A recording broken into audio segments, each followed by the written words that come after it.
The briefing room aboard the USS Wasp went silent the moment Rear Admiral Hollister leaned back in his chair, folded his arms, and let a slow smirk creep across his weathered face. 43 operators filled the steel chamber, most of them Navy SEALs hardened by a decade of war, and every one of them was watching the lone woman standing at parade rest near the projector.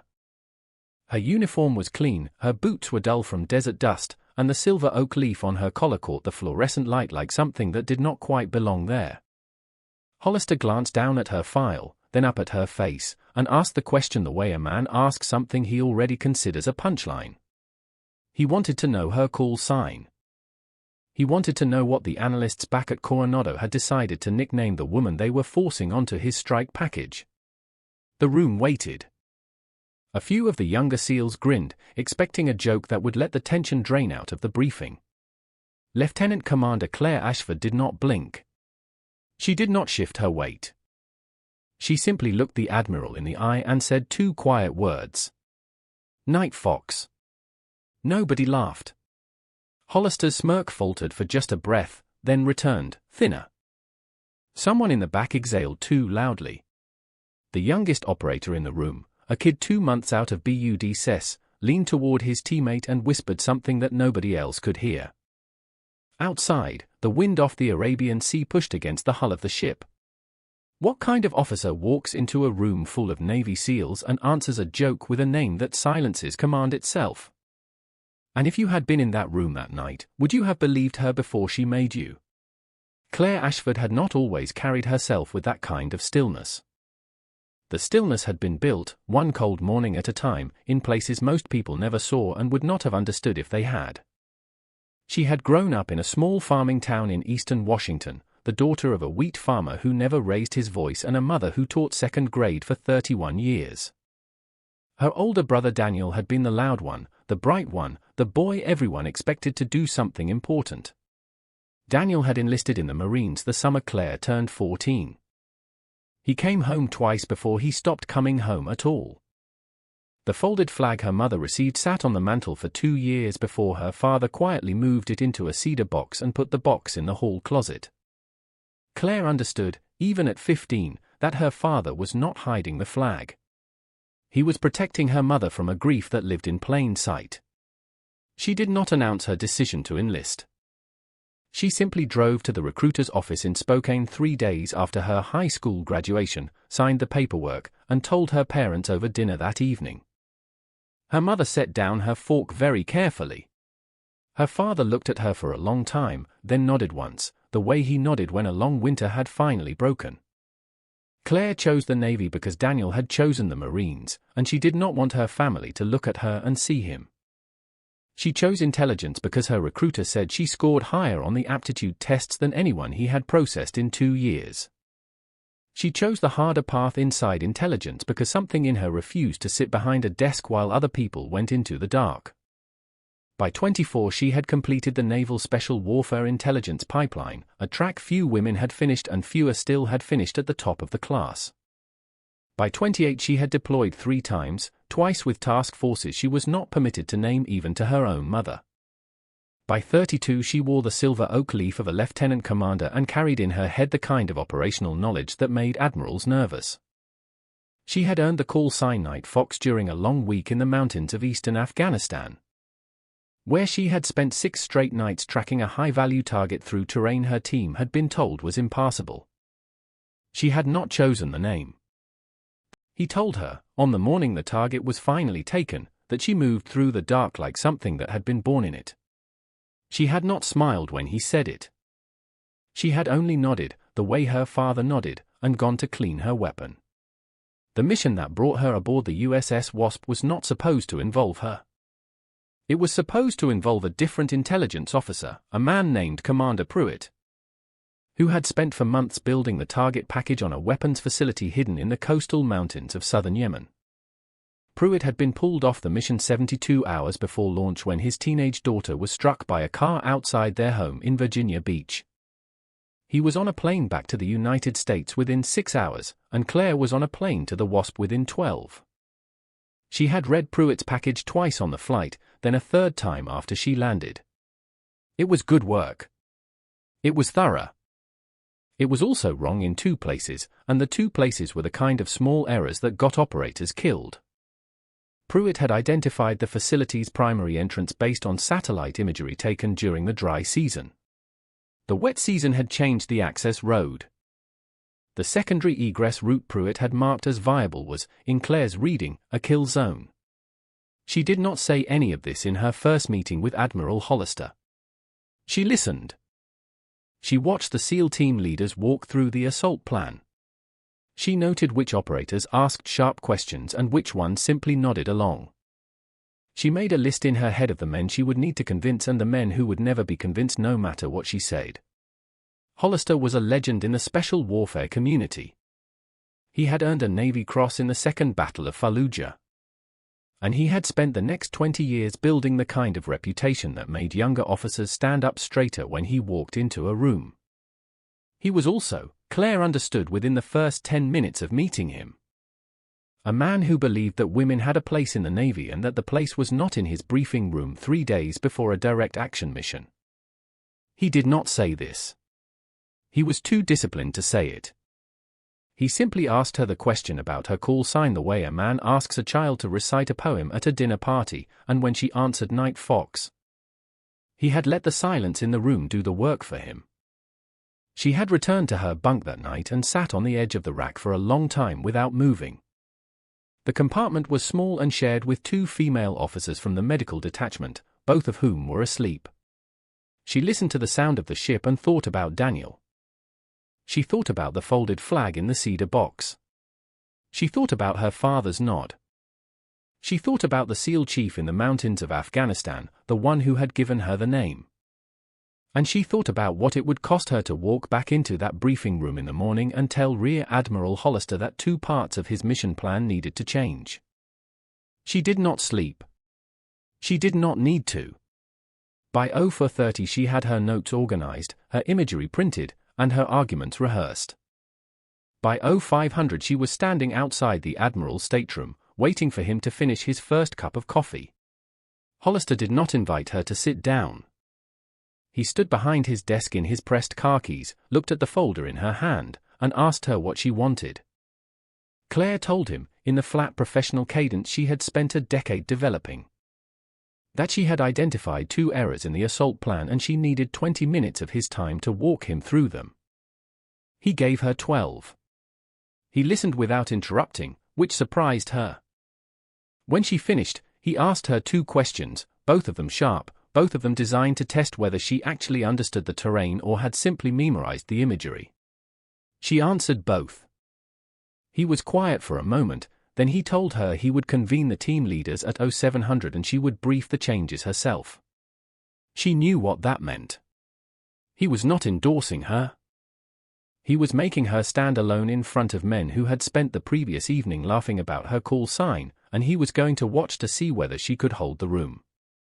If she could not, the plan would not change, and Pruitt's errors would go forward with the mission. She held the room. She did not raise her voice. She did not apologize for the changes.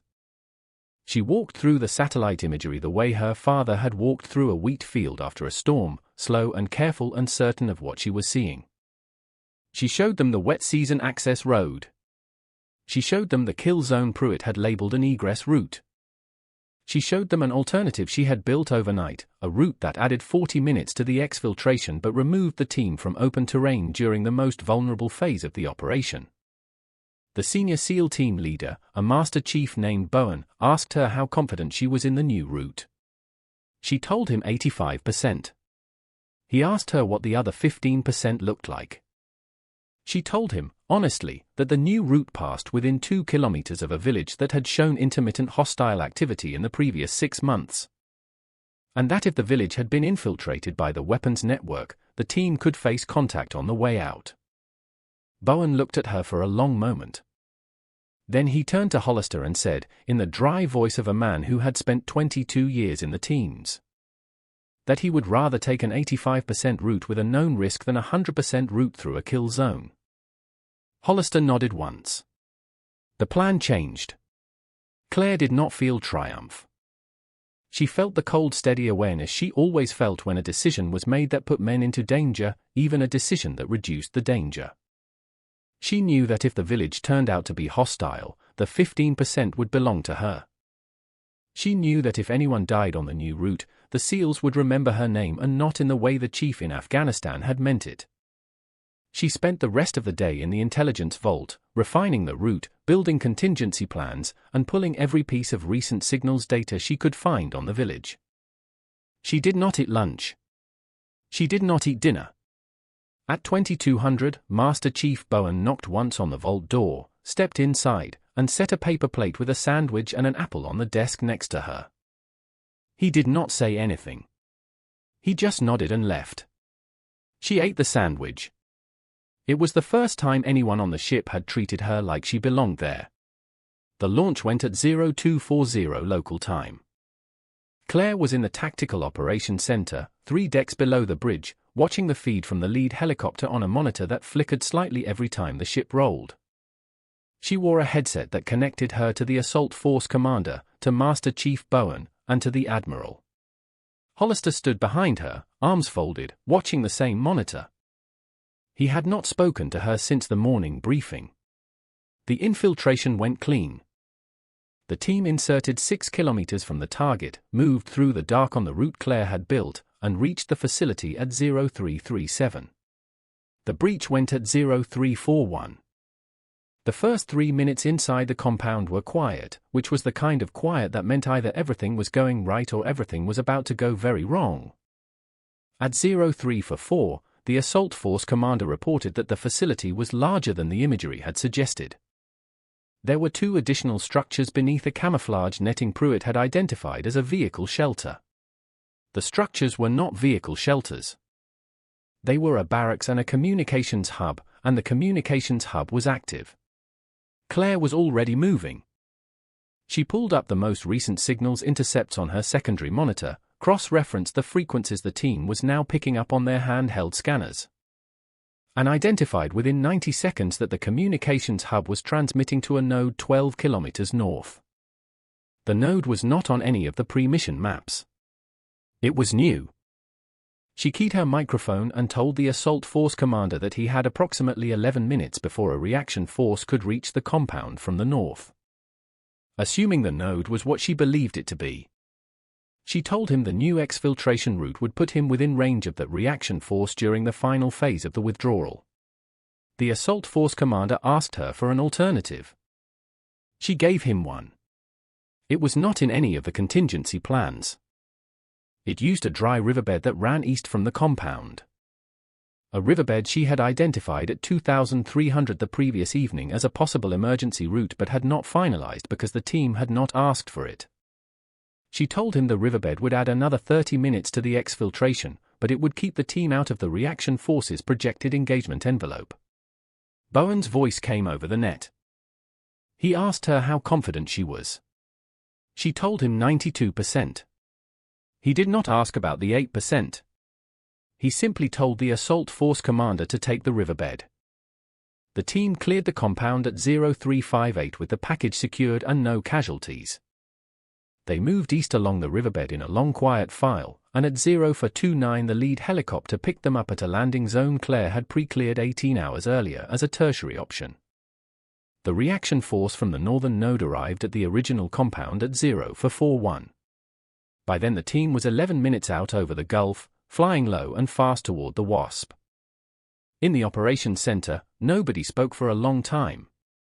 Claire pulled off her headset, set it carefully on the console, and pressed her palms flat against the metal surface to stop them from shaking. Hollister was still standing behind her.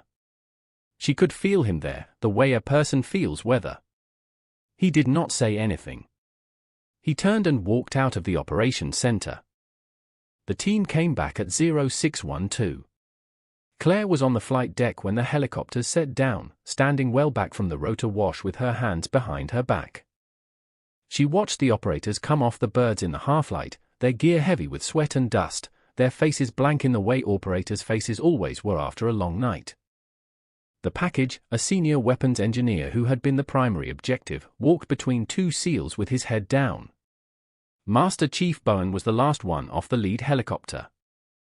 He saw her standing near the island and walked directly toward her. The other SEALs slowed without seeming to slow. They were watching.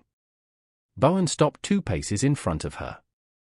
He was a wide man, shorter than she was by half an inch, with a beard the regulations did not technically permit and eyes that had seen more than most men remembered. He looked at her for a long moment. Then he extended his hand. Claire took it. His grip was firm but not theatrical, the handshake of a man who did not need to prove anything to anyone, least of all to her. He said one sentence. He said the riverbed had saved his team, and he would not forget it. Then he walked past her toward the hangar, and the rest of the team walked past her behind him, and every one of them met her eyes as they went by. A few of them nodded. The youngest operator, the kid 2 months out of BUD-SES, said her call sign as he passed, quietly, the way a person says a word they have just learned the meaning of. Claire stood on the flight deck for several minutes after the team had gone below. The sun was coming up over the gulf, turning the water the color of beaten copper. She thought about Daniel for the first time in months, and she thought about him without grief, which surprised her. She thought about him with something closer to recognition, as if she had finally understood something he had tried to tell her once and she had been too young to hear. The debrief was at 0900. Hollister ran it himself. He walked through the operation from infiltration to extraction, and when he reached the moment Claire had identified the communications hub and rerouted the exfiltration, he stopped. He looked across the table at her. The room was full of the same SEALs who had been there for the original briefing. He told them, in the dry, careful voice of a man who did not waste words, that Lieutenant Commander Ashford's analysis had saved the mission and very likely saved the team. He said it once. He did not elaborate. Then he moved on to the next phase of the debrief. It was not an apology. Hollister did not apologize. But it was something rarer than an apology, and Claire understood it for what it was. It was a public correction of a private mistake, given in front of the same room where the mistake had been made, and given by a man who did not have to give it. She held his gaze for 1 second longer than was strictly necessary, then looked down at her notes. The youngest operator, the kid from BUD-SES, was sitting across the table from her. He was watching her with an expression she had seen before, on the faces of younger sailors who were just beginning to understand what the uniform actually meant. She held the moment, and then she let it go, and she went back to work. The Wasp pulled out of the operational area 3 days later. Claire stayed on board for the transit back to the staging port, working through the after-action report and answering the long, careful questions of the analysts at headquarters. She slept more in those 3 days than she had slept in the previous 3 weeks. She ate in the wardroom now, at a table near the window, and the SEALs who passed her on the way to their own meals nodded as they went by. Master Chief Bowen sat down across from her on the second morning. He did not ask permission. He set down his tray, poured cream into his coffee, and asked her where she had learned to read terrain the way she read it. Claire told him about Eastern Washington, about the wheat fields, about her father teaching her to read a storm by the way the light changed over the hills. Bowen listened. When she finished, he told her that the best operators he had known had all come from places where the land taught them something before the Navy did. He asked her about Daniel. She had not mentioned Daniel. She did not ask how he knew. She told him the short version, the version with the folded flag and the cedar box, and Bowen listened to that too. When she was done, he told her that her brother would have been proud of her, and he said it the way a man says a thing he knows to be true and does not need to soften. She did not cry. She had not cried in front of anyone in uniform for 15 years, and she was not going to start now. But she let the words sit between them for a moment before she nodded and went back to her coffee. Hollister called her into his stateroom on the last evening of the transit. He was alone. He had a glass of water on his desk and a file in front of him, and the file was hers. He gestured for her to sit, which he had not done the first time. He told her he had recommended her for the Navy Commendation Medal, and that the recommendation would likely be approved within 90 days. He told her he had also written a letter to the head of Naval Special Warfare requesting that she be assigned to the next major operational planning cell, a position normally reserved for officers who had spent significantly more time in the community. He told her the letter had been favorably received. Then he was quiet for a moment. He looked at the file, and then he looked at her, and he said the thing he had come there to say. He told her he had asked about her call sign as a joke. He told her he had been wrong to do it. He did not elaborate. He did not soften it. He simply said it, and then he closed the file. Claire thanked him. She did not say anything else. She understood that the Admiral had given her something more valuable than the medal and the assignment combined. He had given her the correction in private, without an audience, without a witness, the way a man gives something he means. She walked back to her bunk through the long quiet passageways of the ship. The other officers were asleep. She sat on the edge of the rack for a few minutes and thought about the call sign, about the SEAL chief in the mountains of Afghanistan who had given it to her, about the way Hollister had asked the question and the way the room had gone silent when she answered it. She thought about how silence could mean a dozen different things, and how the silence in that briefing room had meant one thing at the beginning and something entirely different by the end. Claire Ashford did not become famous after that mission. The operation remained classified, and the men who had been in that briefing room went on to other deployments, other commands, other quiet rooms full of maps and coffee and the weight of decisions that would never make the news.